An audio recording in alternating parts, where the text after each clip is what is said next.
Salt and Pepper, live, 11 o'clock on Sunday morning. March Madness is here. Most conferences in the NCAA men's and women's, they finished their regular seasons yesterday. Some of the women's teams finished their conference play yesterday, but they got their finals going on now, and we're looking forward to the men's finals of their conferences next week, and then we get into the real meat of the March Madness. I'm Salt. And I'm Pepper. This is March, and we're looking forward to, as Pepper had said, March Madness. A lot of basketball on our shows this month. We think we have a great guest today. I think for those tuning in, you'll get an idea of how good JUCO basketball is and where some of the players end up. And in more than some cases. They end up in the NBA or overseas. So we're looking forward to speaking with Coach Steve Demeo. But a few things, right, we want to talk about? A few of them, yes. A few of them, not college related, but NBA, Ja Morant. Can somebody talk some sense?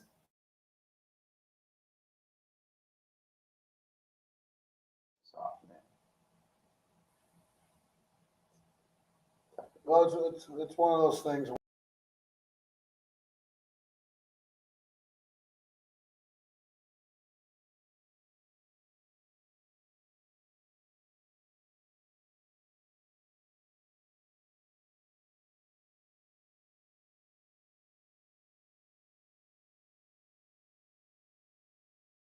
Close to his family. I heard there was an incident with his mom at the mall, and that's why he had a problem with some people. But, sometimes you got to lay back a little bit on things that you really think is funny or you really don't think is harmful, to understand that, people are going to criticize and people are going to be watching everything you do. And you have to be very, very careful in that. And if he's got some type of, problems, socially, mentally, whatever, there's enough personnel and there's enough people involved with the organization that can help him through those things. You had some former athletes, professionals come out. Charles Barkley, Shay, right? Basically telling him he's got to basically disassociate with his crew. For me, I look at players and he apparently, they were grooming him to be the face of the NBA, and obviously this isn't a good start. I get the young thing, but at some point, I'm not going to continue to lower the bar. The guy should know. The guy should know his status, even though he's been in the league a short period of time, and he's got to make some decisions. Well, there's a big thing too, and it's been said, a long time ago, that these guys are making millions and millions of dollars, and they, it's a situation where you've never had a lot of money before, and now you have a lot of money, and now you think you're better than or above the law, and sometimes you got to take a step back, because there's a lot of professional athletes that made a lot of money that are broke today because of stupid things that they've done, investments, criminal activities, whatever. They're broke today. So you have to be a little more mindful of, what you're doing and how you do it. We had a guest on our show a couple weeks ago, Misty Buck. Mm-hmm. This goes out to Ja Morant. You need somebody to talk to. You need somebody to help you out. Reach out to Misty Buck. I'm quite sure, she can have some great counseling and great advice for you. Yeah, that's a good point. I know she just came out with the book she was promoting on our show, and I think it went, the initial book signing went really, really, really well for her. So hats off to Misty. But yeah, that's somebody that Ja Morant should reach out to. And I'll just close by saying, you need an alpha on your team if you're going to win a championship, but that alpha has to be the first one in the gym, the last one out, and all the other attributes that you and I know what it takes to be a champion. Speaking of bad decisions, and how ridiculous the NCAA is. The Brandon Miller situation at Alabama. Yes. It's kind of disgusting if you kind of think about it. I personally don't think the guy should be playing. I haven't heard the NCAA at all stepping in. I don't know if it. I know it's an Alabama issue, but again, somebody that might become an instant, multi-millionaire, projected to be the #1 pick in the draft. What is this guy thinking? And how Alabama's handling it, I think, is completely wrong. Well, the thing is, they haven't gathered all the facts in that case. The story that is out there that he provided the gun or he went and got the gun or whatever, but to draw out the process for such a long time and not hold him accountable for anything. Alabama, I know they want to win games. Everybody wants to win their games. You want to win, with every personnel that you have. But sometimes you got to think of the community, the young lady's family, and hold these kids accountable. Right now they're young. They have no fear. We've gone to a state where everybody thinks that it's okay to fire a gun and carry a gun and flash a gun. Yeah, Nate Oates, the coach, came out with some ill-advised words. I mean, I get the Alabama culture, both on the football side, win at all costs and so forth. But Jesus, man, what is the school thinking? The fact that the NCAA can, level sanctions at a donor in Miami, doing a dinner at the house, but not take any action or at least comment on this situation. The other two players, I believe, have been kicked off or out, right? They're off the team. So because this kid drove the gun that was used to kill a girl. I don't know, man. It just doesn't set well with me. Well, as I said before, everybody's trying to protect their superstars and protect their wins, and the bottom line is it's your character is on the line as well for your future. Hey, couple things. This is it's not part of the hometown segment, but we want to do a shout out to I guess they're called Utica University, right? Yes. Utica University Pioneers. Sean Coffey. I did not know this until a few days ago, but they lost last night in the regional final to Rowan University, Division III basketball, and I think it was the first time since 17 years ago. Yes, right? And heck, man, my alma mater has been like 30 years, but we want to get Sean on the phone, right? Yeah, of course. I know Sean, and we've talked to each other quite a few times, and we were in a few social events together and stuff, So, Sean, if you're listening and you're interested, we'd love to have you on our show. It looks like they got the football thing going, right? They got the hockey thing going.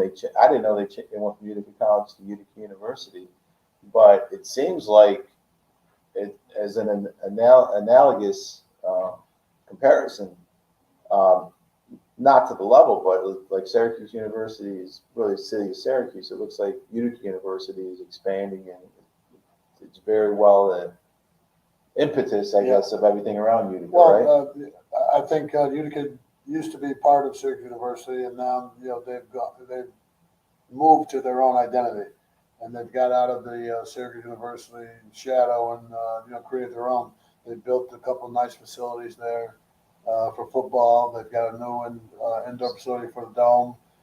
Utica has, helped in renovating the auditorium for their hockey program, which is an excellent program. And they're starting to show their own identity to where they're going to put themselves on a map, which they just did in basketball this year. Another shout out. We want to get hopefully. I reached out to Tobin Anderson, the new coach at FDU, and. Tobin, I think he spent 7 or 8 years at St. Thomas outside of Albany, Division II, former Hamilton College coach and I believe player. But there's an interesting thing there where they were 4-22 last year, his first year at FDU, and they qualified for the big dance without they're playing the championship game. Is it today or Tuesday against Merrimack, who went from Division II to Division I, but there's a grace period or something. So it's kind of a cool thing. Yeah, to be in that situation and win or lose, they're going to be going to the dance. And as you said, shout out to the coach and his program for doing such a great job. And a few years ago, two ex coaches of mine were coaching at Fairleigh Dickinson, Roy Danforth and Tommy Green were at Fairleigh Dickinson. So congratulations to you on your program and all the best against Merrimack. So some of the Power Fives ACC regular season ended, right down here in our backyard, Miami. I guess our co-champs, they beat Pitt in a well-fought game. I know Cuse, your alma mater, closed out the season with a bid to Wake Forest. I don't want to say that the tournament's going to be wide open. I think Duke looked really good at Carolina, and they look like they're peaking. I mean, if I were to bet on it, I'd pick Duke. But any thoughts on the upcoming ACC tournament? What ACC is going to be doing? I saw Miami play against Syracuse this year. I've seen them a couple times on TV. I think Miami has a very, very good team. But down the stretch is where teams like Duke and North Carolina and even Virginia, they start to play well at this time of the year and big games and the tournament play. So it's going to be very interesting to see what happens. Roll the dice and flip the coin, and the luck of the draw. We'll see maybe one of the underdog teams to get through. Yeah, I think this whole field is going to be as wide open as possible. I think Kansas just got taken down yesterday, right, by Texas A&M. Yeah. Regarding the SEC, I think that's Alabama. I think got beat yesterday as well. On the women's side, the Power Fives, Big East, I think it's UConn. But going to the SEC, South Carolina looks like. Yeah, South Carolina looks like they're head and shoulders above everybody else in women's college basketball this year. But as you said, getting down to the stretch, getting to the NCAA tournament, it's one and done. You prepare for this one, and you may see something different. Teams make changes this time of year and going into the tournament, and we'll see what happens. So I have a relationship with the Dawn Staley group from Philly. She's from Philly, right? So we're going to try to get her on over the next few Sundays. So we got a few minutes here. I know we were talking about this earlier, man. Load management in the NBA. I posted something where you got Anthony Davis and LeBron out. You got some former players. Charles Barkley's a big deal about, people are paying their hard-earned money to see play. And it just seems like, granted, just like evolution of automobiles and everything else, they're bigger and better, but they seem to be breaking down more. What's going on in the NBA? Well, I'm going to say this. When I was in college at Syracuse, never heard of orthoscopic surgery. And, one of my teammates, Louis Orr, had orthoscopic surgery on his knee. And within 3 days, he was back playing. Yeah, that's a good point. No load management. He had the surgery. He kept doing his rehab, and 3 days later, he was back on the court playing at full strength. I don't know. I was always grown up to say, if you can walk and wave your arms, you should be able to play. The load management hasn't done a thing for any of the players because they're constantly getting hurt. You've got the best medical, the best equipment there is. You should be able to stay healthy. All right, you're gonna make a point. You're playing 82 games. This is what you signed up for. You're playing 40+ games in college, so you're doubling that in the pros. And this is what you're getting paid for. You want millions of dollars. You should be on the court playing. Paul George just came out yesterday and just said he thinks they don't practice hard enough. There's so much time off, and he just thinks they're easy on practice. But anyway, so without further ado, we want to bring on our first guest here. Let's plug in the headsets.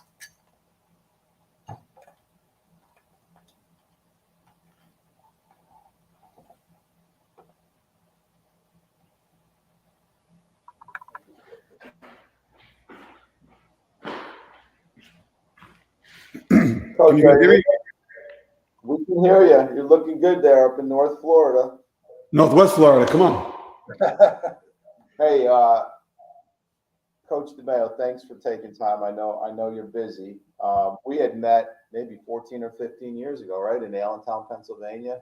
Yes, sir. Looking at a guy named John Ward, and that relationship. When I met you, obviously, comes from the Welsh family, and since then, right, I've followed you. I followed your career. Talked to a bunch of people. Very, very highly. You should be having your own program, but we'll get to that in a minute. I do want to introduce you to Pepper, aka Dale Shackelford, one of the legends at Syracuse University. Great to meet you. Coach, how are you? Appreciate you guys having me on this morning. Oh, great. So we started this thing. I sent in the email a couple years ago, and it kind of went viral, right? So we're in 10 countries and 50 states, and a couple years ago, Dale, who was my teammate in Utica, New York, and I don't know if you know this, but in '75, we took down the math that they were ranked #1 in the country at the Utica Auditorium, and we were affectionately known as Salt and Pepper back then. So Dale used to do some post game, right? Syracuse. Yeah, Syracuse post game and pregame. And COVID hit, and I got a call, and he's down here in Delray Beach. So we started kicking this off, and this thing kind of snowballed, and we've had some really good guests on, and I guess people seem to like it because we're a non-politically correct sports talk show. So we can get canceled, and we don't care. so it's all transparency and all that stuff. But I guess one of the first things for our audience is just talk about the JUCO landscape. I mean, I'm a little familiar with it, but the divisions. I think there are 3 divisions, right, nationally, or 2. There's 3 divisions, so it's very similar to Division I, where there's some Division III junior colleges don't give out scholarships. I mean, they do give out financial aid like regular Division IIIs. Then there's Division IIs that give out partial scholarships. Most Division IIs in NCAA give out fulls, but there's a bunch of them that do give out partials as well. And then Division Is, for the most part, all of them give out full rides, and that includes your tuition, your books and fees, your housing, your meals.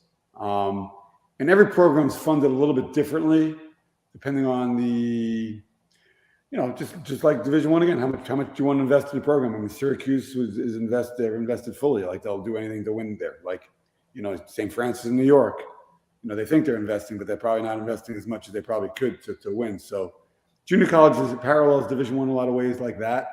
Obviously, it's a feeder system for 4-year schools. Every program is different. Some programs, have more Division I guys. Some have no Division I guys. It just depends on which the program is. And the league I play in down here, called the Panhandle, is arguably the best league in the country for year in, year out. This is my 7th season. I think I'm sure I was here for 6 years left, went to St. John's for 2, and East Carolina for 1. Now I'm back. We've got unbelievable coaches and unbelievable programs in our league, and everyone is fully funded. So, and most of the schools are not far from the beach. So that's another selling point. Right. Actually, when we started this 2 years ago, our first guest was, and you might know, is coaches Lynn University, Jeff Price. Oh yeah, great guy, great coach. Been doing it a while. Former Division I guy as well. Yep. Yeah, he's a beautiful school, beautiful campus. He's right there. No, that's not far from you guys, right? Boca's right there. We're right here, and he's actually become pretty good friends with us. We consider Jeff a friend, but it's this is his second stint at Lynn, and I think I saw an interview you had. I don't know if it was recently given, but you had talked about as you get older, the Division I, head coaching is still a possibility, but your priorities change. And just in talking with Jeff, and I know he's got a daughter that's very good sophomore that's probably going to go D1. He just seems more settled and happy coming back his second stint. Is there any similarities to what he was saying? That I mean, the more you mature, the more you go through things in your life, ups and downs, and business can be challenging at times. I mean, the reason I got into the business to begin with, when I started out as a junior college assistant at Queensborough Community College, was because I loved the game of basketball, and I didn't play enough of it. So I think I kind of had a itch to continue to do something in the field, and that's the best way was to coach. And then after that first few months of being in the business, I realized it wasn't necessarily about basketball. It was more about helping people achieve their goals and open doors for the young men and obviously young women.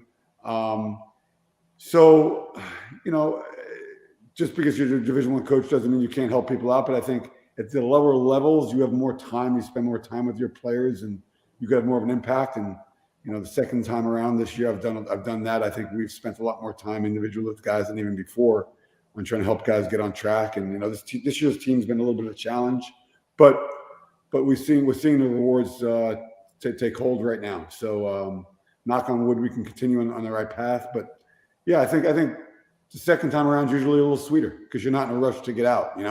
I followed Steve Forbes here, who's now the head coach of Wake Forest, and that was in 2013. He left to be an assistant in Wichita, then he got his job at East Tennessee State. Now he's the head coach of Wake Forest. But when I was here the first time, I was like, I want that path, which I'll be in and out in 2 years. I wound up being here 6 years. Then I had my Division I chance, and I came back. So, I think the second time is a little bit sweeter. You have a better perspective on life. But as we all still have goals and dreams and things that could happen. And, I won't shut my door to if something opens that makes sense. Right. Well, Coach, I'm an assistant coach at Cardinal Gibbons High School out in Fort Lauderdale. Oh, big time. Yep, great program. Wow. I was down there. A few years ago. Yeah. Yeah.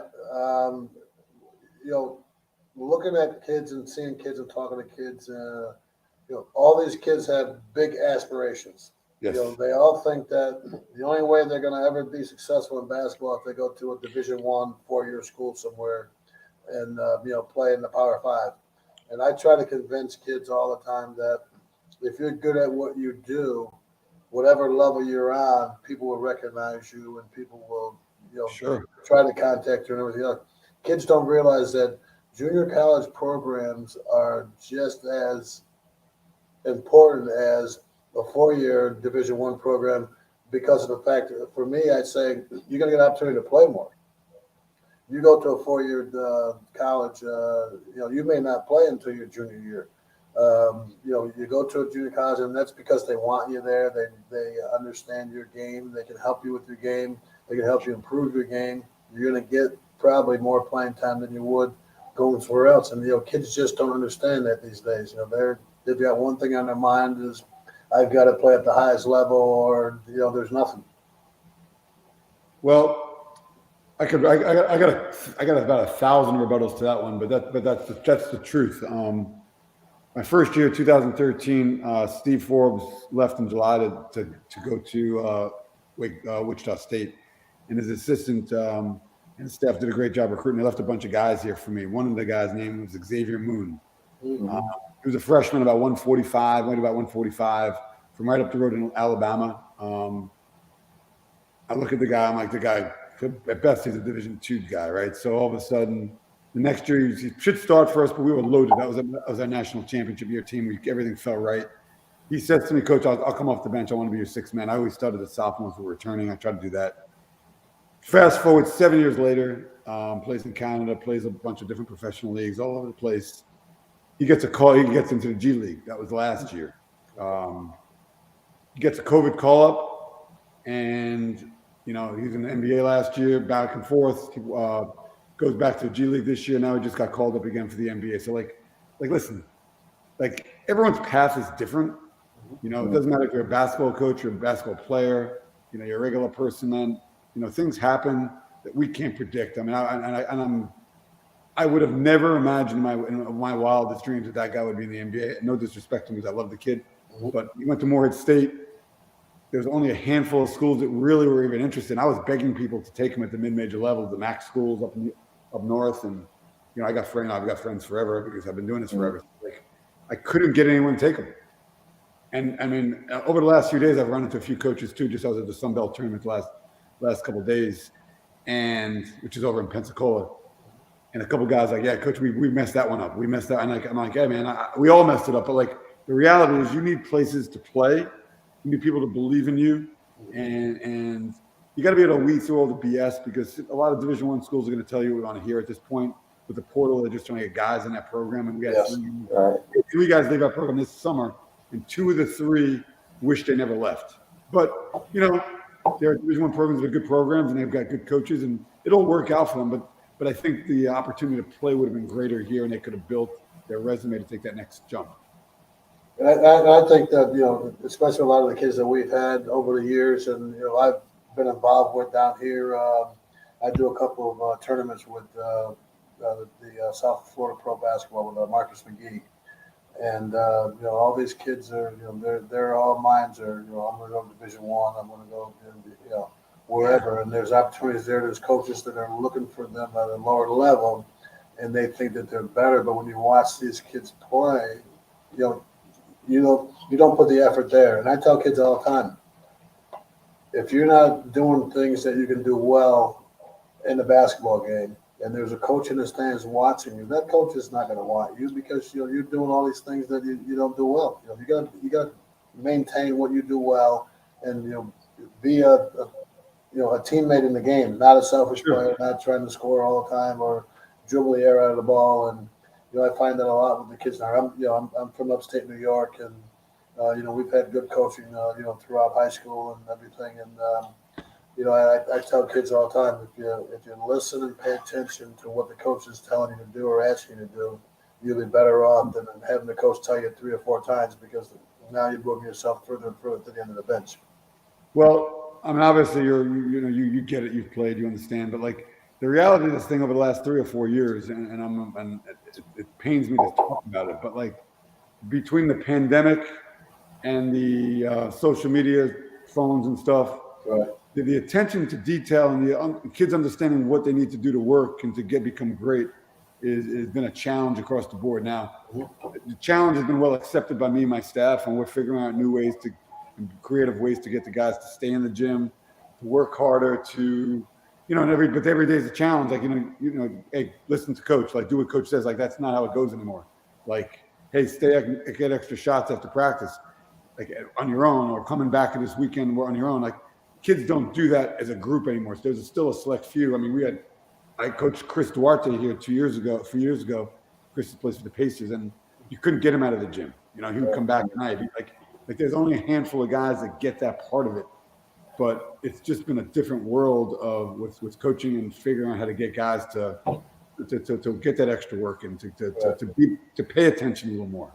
Steve, you had another player, right? What was his name? Braylon Bridges? Braylon Bridges. Yes, Braylon Bridges is another story. He had he didn't really have any opportunities to come into high school. My assistant, Brandon Anthony, brings me up to Atlanta to watch him play in a couple of these showcases. And it might have been in like July, I think.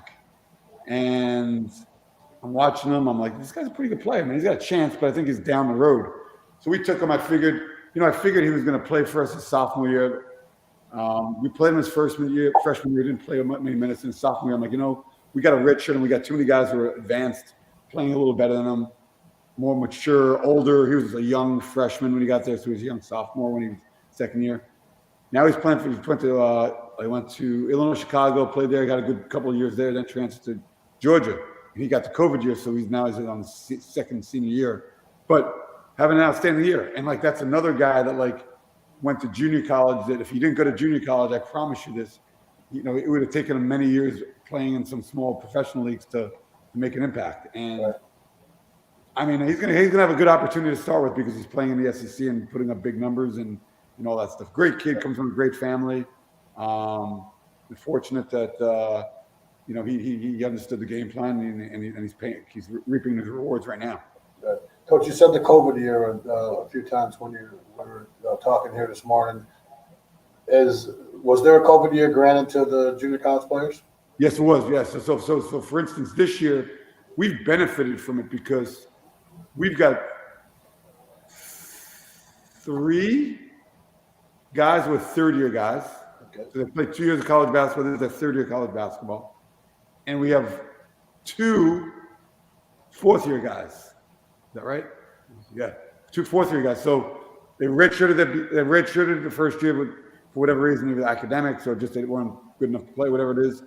Then they played, got the COVID year. Now they're with us. Okay.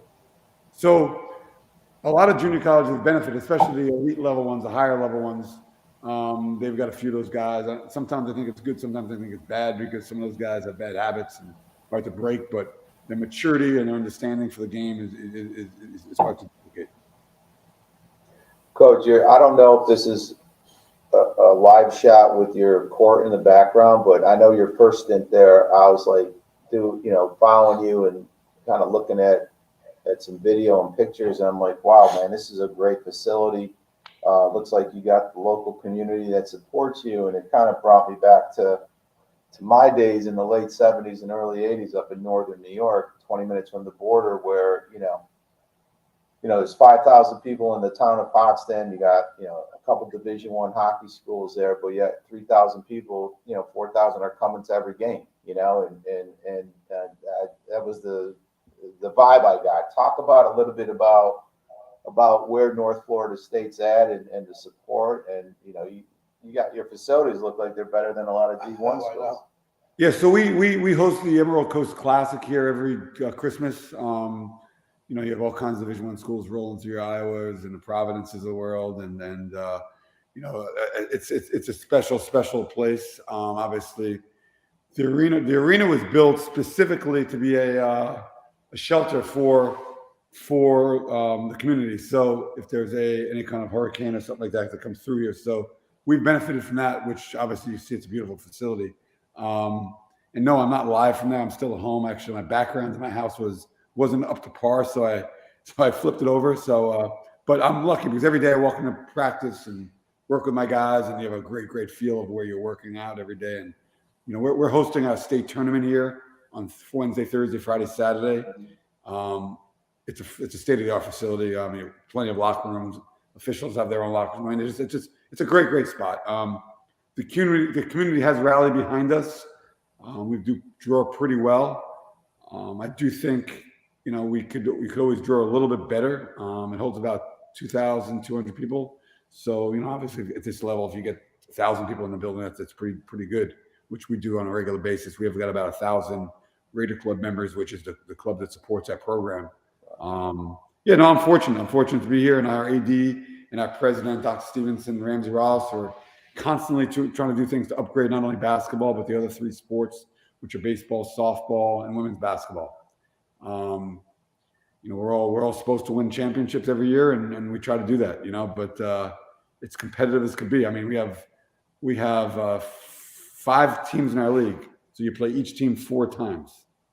Donnie Tyndall is the head coach at Chipola College. Obviously, Donnie used to be the head coach at Tennessee. So, we've got Rick Cabrera over at Tallahassee, a Division I guy. Phil Gaffney's at Gulf Coast, who's been doing it for a while. He's been in Final Fours in junior college. And Pete Penny, who's over there in Pensacola, who's done it forever, and he's a New York City guy too, a Bronx guy. So, we have really good coaches, not only in our league but in our state, which is where we're going. We're going to the state tournament on Thursday. So, with this facility, it definitely helps recruiting, helps us manage our guys, and it's a good place to go every day. So so you got your conference tournament coming up. Oh, by the way, congratulations! Didn't you recently get Coach of the Year for the second time?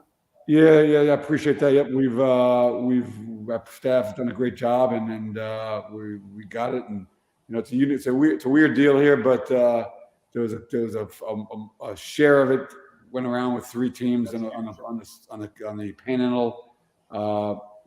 3 teams won the Panhandle Conference, and then 3 coaches. They gave it to 3 coaches. All the 3 coaches that won the Panhandle got the Coach of the Year award. So I'm fortunate that I've won the awards multiple times, and But as I always say, it's about your staff and about your administration, about the people that support your program. It's not about one man; it's about everybody and the players as well. So, that being said, we had a Player of the Year named Kason Pryor, who was picked last week as well, and a few other guys were first team. And Kason came from Boise State, unbelievable player. We had Chad Baker, that transferred from Duquesne, San Diego State, was first team, and Terrence Todd was at TCU for 2 years, and he went to New Mexico last year. Now he's with us, and we're really, really fortunate what we got going on here. So just got to keep building on it. That's great. Looking at the facility there and everything, it's like you you just bring back memories for us. I mean, I'm 67 years old, and I'm looking at that saying like, you know, you feel that. We've had games. I mean, I played at Syracuse. I mean, we played at Manley Fieldhouse. We had 9,000, but Wow. good facility to get the fans in there and to pack them in and to support your program. It's got to be a great feeling, and the players have got to enjoy that. And I think that's probably a good selling point for kids going to school there to say you're going to play in a great facility, and you're going to have great support from the community, Sure. and and that's what you want. My other question to you is, it happens on every level. Parents getting involved and thinking they're coaches, and trying to tell their kids what they should do on the court, and trying to tell you how much their kids should play. Sure. So it's unique because we're like I said, we're not far from Destin, Florida, which is a beach community. We're about 20 minutes away. We're in between Panama City and Pensacola, so it's not an easy place to get to, right? We're about 5 hours from Atlanta, about 6 hours from Orlando, 4 hours from New Orleans, about 3 hours from Birmingham. So when we recruit the whole country, the whole world, so there's not often there's people that are going to be like, the parents don't come to your games regularly. They'll come a couple times a year and stuff. But I do a pretty good job of setting the rules down early when I talk to parents about stuff. And it's not, I tell them, I'd rather not talk to you about playing time. It's not something that I regularly like to talk about. Like, if you want to talk about your son's academics, social stuff, how he's doing in school, how we can manage some of their issues if they've got issues. I'm all ears, and I've been fortunate over this is my 7th season here. There've only been a couple parents that have really, really, got to me or didn't know how to handle themselves. And, a lot of parents, they're always going to take up for their kids. But most of the time, I mean, I've done this for 3 decades now, 22 years at the Division I level. And I've been a head coach for 13 years, 14 years now, I think. I'm here to help your son get from point A to point B. There's no agenda for me. I'm not trying to play favorites and stuff. So at the end of the day, I just have frank conversations with them, and usually things work out. And we have about 3 or 4 parents from this year's program that I talk to regularly about their kids, and it's really refreshing when I call them and they're like, "What did he do this time?" And I'm like, "No, I'm just calling to check in, say hello," and it's great when you have the parent support and the family support, because it takes a village to get these guys from where they come in to where they want to go. Right. I tell them in the recruiting process, I say, listen, if your parents and your inner circle is not on the same page as me, and we're not all together in this, I don't even want you to come, because I don't want those distractions of, hey man, coach ain't giving you enough shots, or coach ain't playing enough, or and everyone wants to play more. It's a part of it. We started the year with 13 guys. We're down to 10 now. We've lost 3 guys. One guy up and left a couple weeks ago. He was a starter. I mean, it's unbelievable. Another guy we didn't have him back, and another guy basically did the same thing. Wanted to stay home up in New York and Albany. So it's a weird deal. But we've got 9 guys that play first now, and the 10th one's a redshirt guy, and they're all in. Everyone's 100% in this. So we're excited about this moving forward. Yeah, I mean, your sentiments about the challenges and Dale's question about the parents. Friends of the show, they actually were great guests. On the football side, Stocker McDougal and Jerome McDougal. Stocker was Oklahoma, Detroit first round. Jerome was on Miami's last championship team and Eagles first round draft pick. They started a school in Pompano called McDougal Technical Institute. They're building out a top JUCO football program. And we've actually been in their office when they've engaged us in how they handle some parent issues and some disciplinary issues. And it was actually, for them to open that up to us, and similar challenges that you had just shared with us, they're going through on the football side. Yeah, but the difference is the parents are there. The parents are dropping their kids off. Their parents are picking them up. Their parents see them in the parking lot. So it's a little different at the high school level. We're kind of isolated. Yeah, they're JUCO. They're technical. They're a JUCO college. Oh, which one? Yeah, McDougal Technical Institute in Pompano. I didn't even know there's a school there. Yeah. Oh, really? A lot of people don't. They do amazing stuff. Wow, I didn't know that. Financially, they put in thousands of their own money that they've been saving a lot of kids off the streets, and Wow.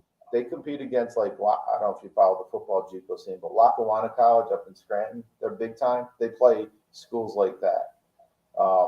And you know what? You bring up a good point. They need to brand themselves better because they're doing amazing stuff. So where are they located? Pompano Beach.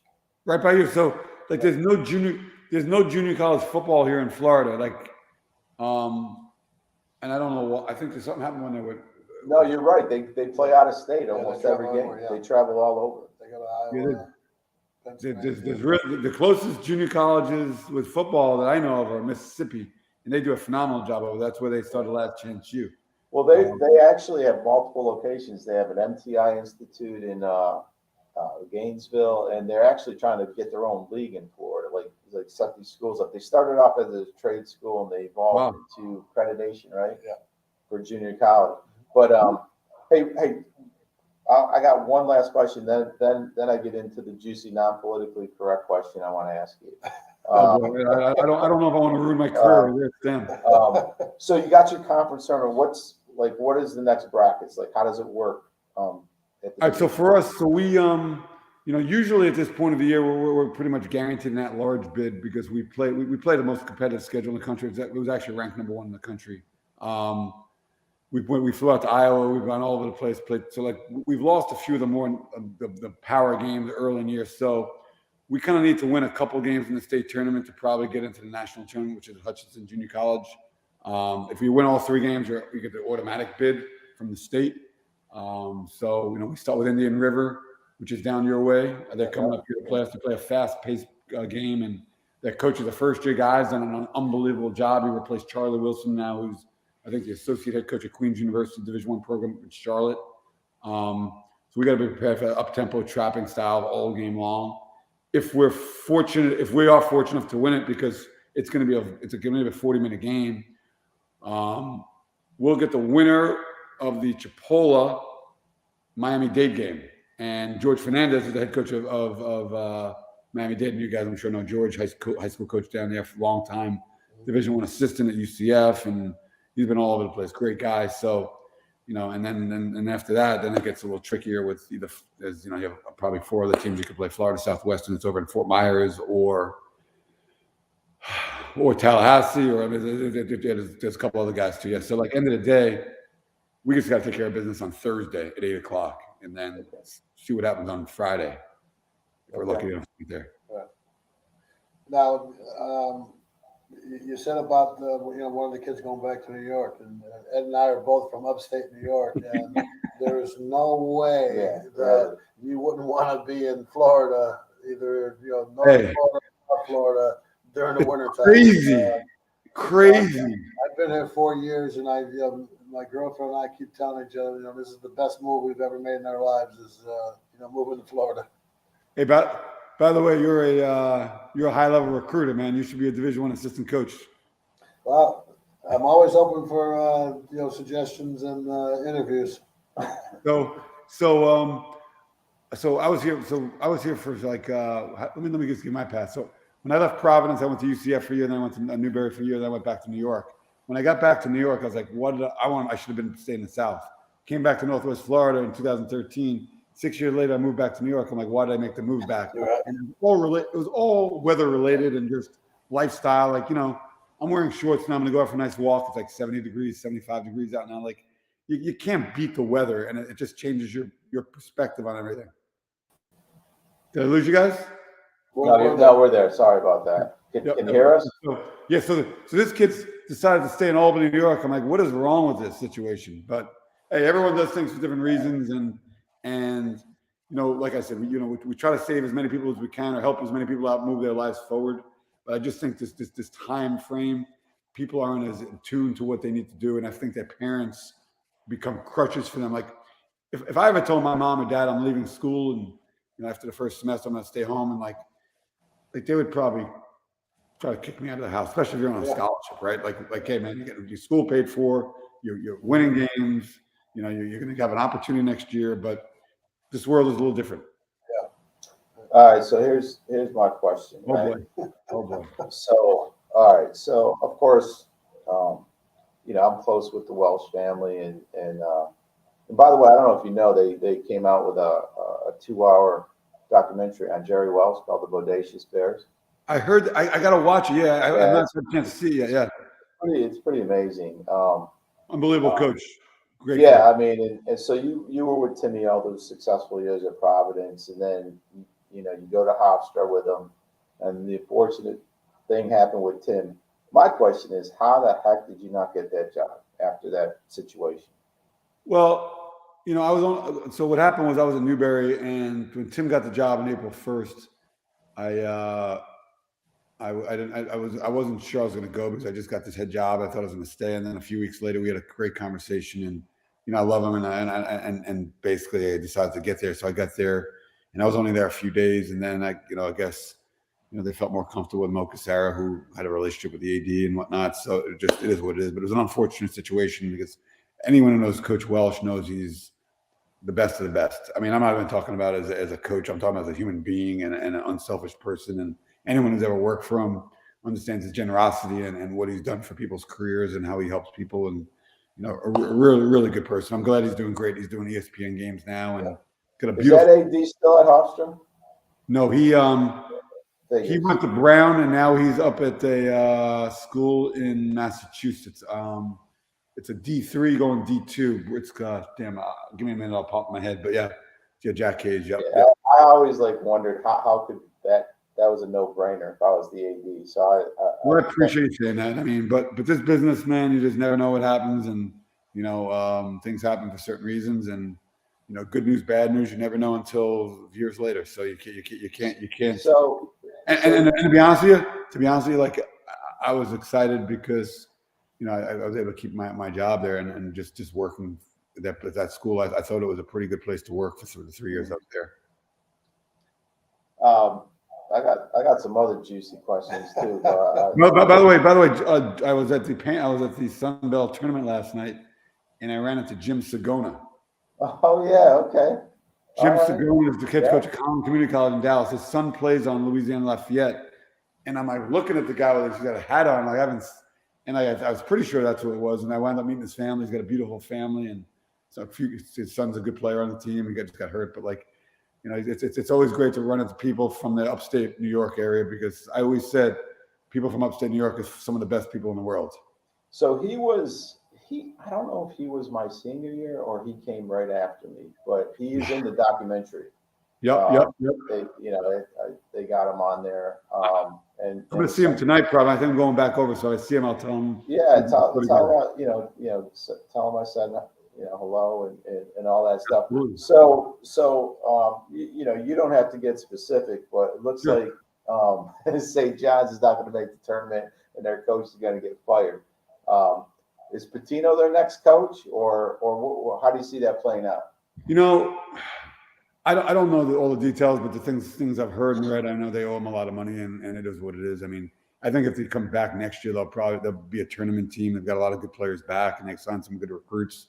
If that's the case, so be it. Obviously, I've got a lot of friends that still work at the college, and a lot of the players in the team I still follow, and they follow us down here at Northwest Florida. So, just wish them the best, and then things worked out for both parties, and everyone's happy, and it got me back down here in Northwest Florida. I worked for Joe Dooley for a year at East Carolina, which was an unbelievable experience. One of the smartest guys in the business. And, he's a basketball savant. And, just one door closes, another door opens. That's how you have to look at this business. And you got to keep moving forward and building your life resume because that's what it's all about. Who's got the best life? Hey, Steve, Pepper and I always talk about how specifically college basketball coaches would make amazing politicians.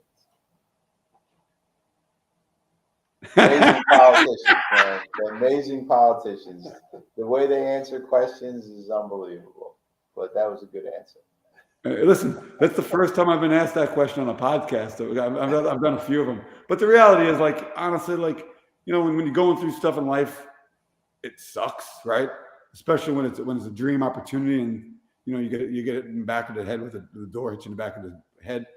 But the further you get away from it, the more you realize maybe things did work out. And honestly, I really believe that. And God has a plan for all of us. And like this team I have here had unbelievable challenges early. And I think, me being part of this, their life is going to help these guys out. And if I wasn't here, then I wouldn't have that opportunity. So, but I'm telling you, being a Division I assistant coach is phenomenal at times, but you don't have that impact you have as a junior college head coach.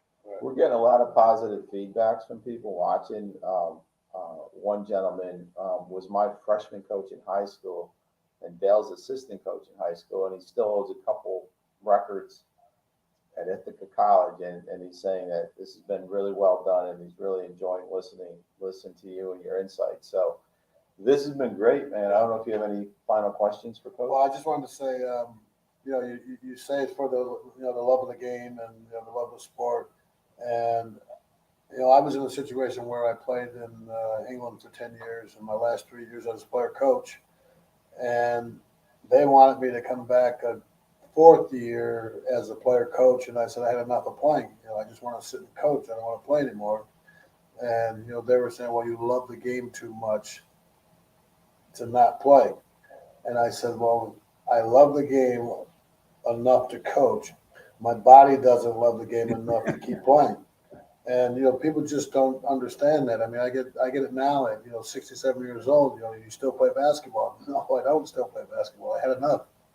And sometimes people don't understand that. The wear and tear. Anybody, I'd never missed a game since I played organized basketball in 7th grade, injury or anything else. So to play, I want to say 50 plus years and never have an injury and never miss a game, I think that's enough. Well, you're smart. I mean, you got out before. Yeah, that's a good way to look at it. Yeah, you got out before everything got out. You can enjoy the rest of your life. Yeah. But as a coach, the great thing as a coach, you can coach forever if you've got the right mindset. And that's the challenging part of this deal. You got to make sure you got to keep adjusting with the new world. Hey, if there's anything we can do, Dale's tied into the high school circuit down here. Sure. No matter where whether you're at Northwest or in the future, just let's keep the channels going. Absolutely. So we're on the East Coast, and we always say people talk about Naples, and West Coast is nice, but you go there to die. So we think we're a young 63 and 67. You're kind of like north, but like in that we're Italian northwest, coast, right? We're northwest. It's like I said, an hour from Pensacola, an hour from Panama City. We're kind of smack in between. This area blew up. Like I left in 19, the pandemic kid. I came back 3 years later, and like the amount of homes being built and the amount of Northerners that moved down here, more people from the New York area are down here than I ever could imagined. Because most New Yorkers go to they go to your area, Boca and Delray and all that stuff down there. But there's a lot more people that have left the New York area to come down here, so it's pretty cool. Yeah, so anything on the east side, literally from Vero down through the Keys, if you need any help on just please, yes. If anyone comes across your desk, player-wise, let us know that someone needs junior college or Division I type of kid who needs a transfer. Please, let's stay in touch either way. And on a social note, if you're in Miami and you need a dinner or place or whatever, my son owns his hospitality company. He's locked into South Beach and Brickell and all those. So keep that in mind. I'll be back. I'll be down there soon doing a little recruiting. Let us know, man. I don't know if you still drink a beer now and then, but it'll be on us if you do. Appreciate that. I'm got you. The older you get, correct. He's politically correct. He doesn't want to go live and say he drinks a beer. No. Honestly, the older I've gotten, the less and I never really was a drinker, but like I'll have a glass of wine once in a while. Like the reality is it hits you harder when you wake up in the morning. So you got to be careful because you got to be up early as a coach. You got to be working out and staying in great shape. So hopefully somebody doesn't try to cancel us. We got him to say he drinks a wine every now and then. Hey, Coach, man, thanks a lot, man. All the best. We're going to be following you, right? Yes, sir. And if you win the national championship, we might ask you to come back on. Love to do it, man. Love to do it anytime. Appreciate you guys. When you win the national championship, we're going to have to come back on. Sounds like one of my assistant coaches. That's what they keep telling me. Not if or It's when, exactly. Thanks for the positive All words. right. In a positive note. Thanks for sharing your morning with But us. Coach, Thank you. congratulations again on the Coach of the Year award, and good luck in the tournament. And we appreciate your time this Sunday Absolutely. morning to be on our show. Loved it. Enjoyed it. Thanks a lot, guys. Enjoy your day. Thanks. All right, take Coach, care. you too. Thank you. Bye. That was really good, man. Yeah, he was great. This guy should have his own program, bar none. He's been successful everywhere he's gone. Are we taking this off? Oh, no, it's good. But it's great though, and I mean, they're recruiting kids, looking for kids all over the world. He said, and that's great. These kids got to understand, the opportunities are there. No matter what level it is, if it's junior college, Division I, Division II, Division III, whatever the case may be, the opportunities are there, and you have to be willing to take a chance. To make the effort to put the work in and make your game the best it can be. So with that, next week you're going to be remote, right? You're going to be in a 2 tournament. weeks. So we're going to try to figure out how we can get this on. Not next 2 week. weeks. Not next No, week. the week of the 19th. Oh, okay. The week of the 19th. Next Okay. week we'll be on live. Okay. All right. All right. So we'll figure that out. But yeah, we've got, like I said, we'll try to get Sean Coffey from Utica University on, Tobin Anderson. By next week, I believe that weekend there'll be some of the Power 5 championships being played. Yeah. So we'll, Bracket Sunday, I think, is Right. next week. So the afternoon of our show, we'll figure that out. But thanks for joining. And usually we talk about our sponsors. Let's hit Jacob Companies. You see the sign behind us, Don Perry. They're the preeminent builder of sports stadiums, Hard Rock, Jacksonville Jaguar stadiums, Colorado Rockies baseball stadium. I know he's doing a huge project downtown Miami, 42 Pine. Thank you, Jacob Companies. You got the banner going, Let's Go Golfwear. Serge, you got to get us a couple more shirts. I know you got 7 styles. They're bold, they're brash, right? Nice hat. Nice hats. And then Hilden Water. which is shown here actually. The water of the royal family in England. This was the Queen's favorite water that she made sure the royal family had plenty of, and my friend Dave Hanna has now imported it to the U.S. Yeah. And you can find it in all your major hotels and restaurants throughout South Florida, Specifically also in South New York. Beach. Yeah, and I know my New son. York, Yeah. Chicago. So look for Hilden Water. It's a great water to drink. And hopefully next Sunday we'll have another major sponsor announcement, a huge one. We're hoping to get that done early this week. But thanks for watching, man. We're on YouTube Live. We have our own channel. Subscribe. Actually, I think the broadcast comes over clarity-wise the best there. Facebook Live off our page, Instagram Live on the podcast, and what am I missing? LinkedIn. We're on LinkedIn under my profile right now, figuring out how to get our own page. But thanks for tuning in. Looks like we had a good viewing audience off of those 4 channels. And had a great guest, and we look forward to this is March, right? This is March, and it's getting mad. It's getting madder, and hopefully, I can get out and play a little golf later this week. All right, man. So let's close the show, and I'm just trying to see if there's any more comments here. But there isn't. All right, man. Salt out. Pepper out. Till next week.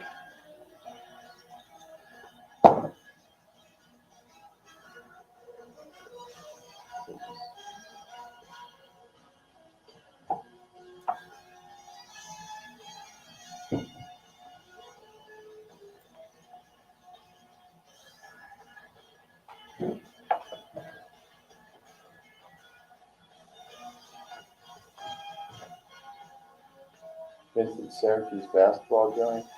How many years for Boeheim?